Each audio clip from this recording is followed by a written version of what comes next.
we got Hanukah, the feast of dedication.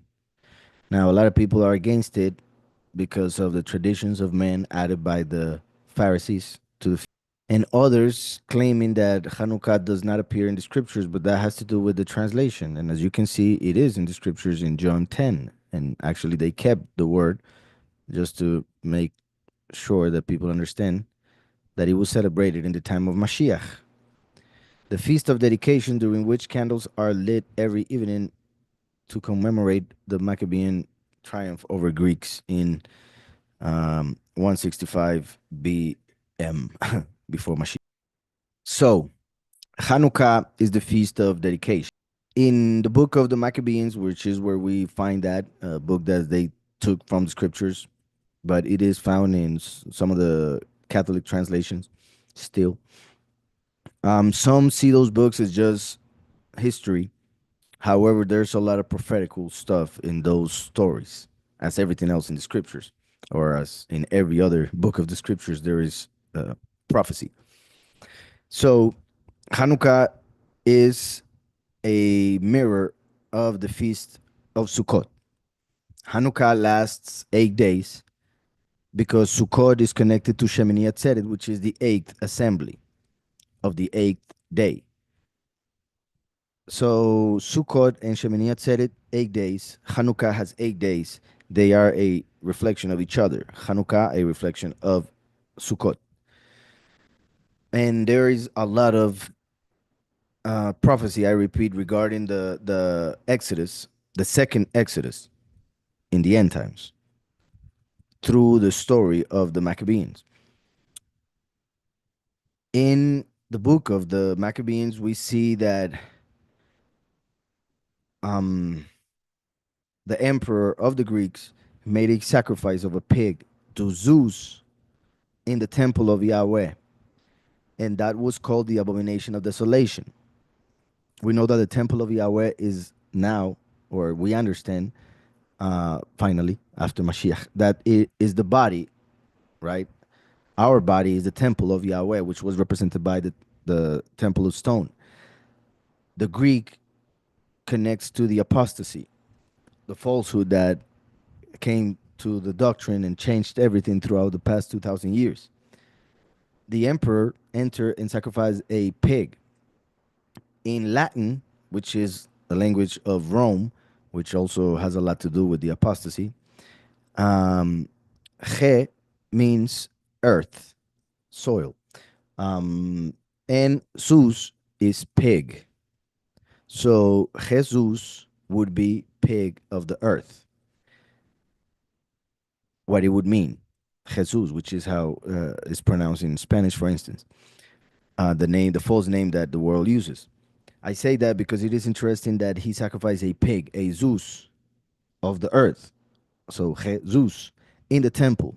So that represents how they will make the image of the beast, a human body, a temple, and then the abomination of desolation, the spirit of the enemy will enter. The pig will enter that temple, that body, and will manifest in the world as the Christ, right?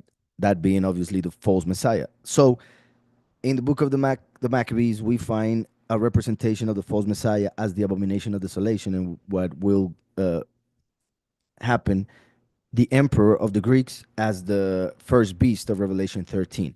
So, with all of that said, we see that in the time of Mashiach, right after he mentioned being the door and the good shepherd, then came the feast of Hanukkah, the feast of dedication. So after the first and the last have manifested as the door and the good shepherd, then comes the second Exodus, then comes the harvest.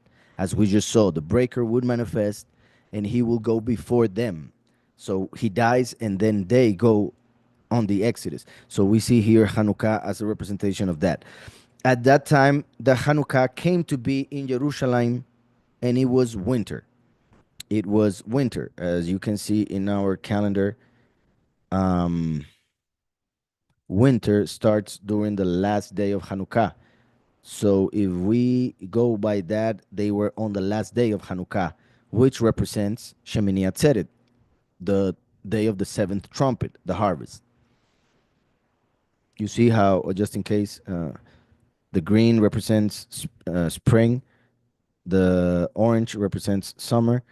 Yellow represents autumn, fall, and the blue here represent winter. So Hanukkah, and this is the Spanish calendar. So my bad, but this is Hanukkah on the first day of the 10th. It's not Janukkah. All right. So at that time, the Hanukkah came to be in Jerusalem, and it was winter. And Yahushua was walking in the set apart place in the porch of Shlomo. So if it was a sin to celebrate Hanukkah, why would Yahushua be in the temple during the feast? And Yahushua was walking in the set apart place in the porch of Shlomo. That's interesting because, um, well, remember that he just talked about being the door and then the shepherd. Now he's walking as the shepherd through the porch of Shlomo, right? Shlomo being the son of David. Shlomo uh, meaning peace, shalom. And Yahushua was walking in the set apart place in the porch of Shlomo. So the Yahudim surrounded him and said to him, "How long do you keep us in suspense? If you are the Messiah, say it to us plainly." Right? He had done so many things that it was enough. He had even said it in some cases in a subtle way, but they want him to say it openly in the feast. Now, this is, I repeat, the Feast of Hanukkah represents the end times, a feast that will manifest in the end times. They are even asking him on the what seems to be the last day because it was winter already. So the feast that represents the seventh trumpet, as Revelation 10 says, that when the seventh trumpet sounds, every single thing that the prophets said will be manifested, would have been fulfilled. Every prophecy.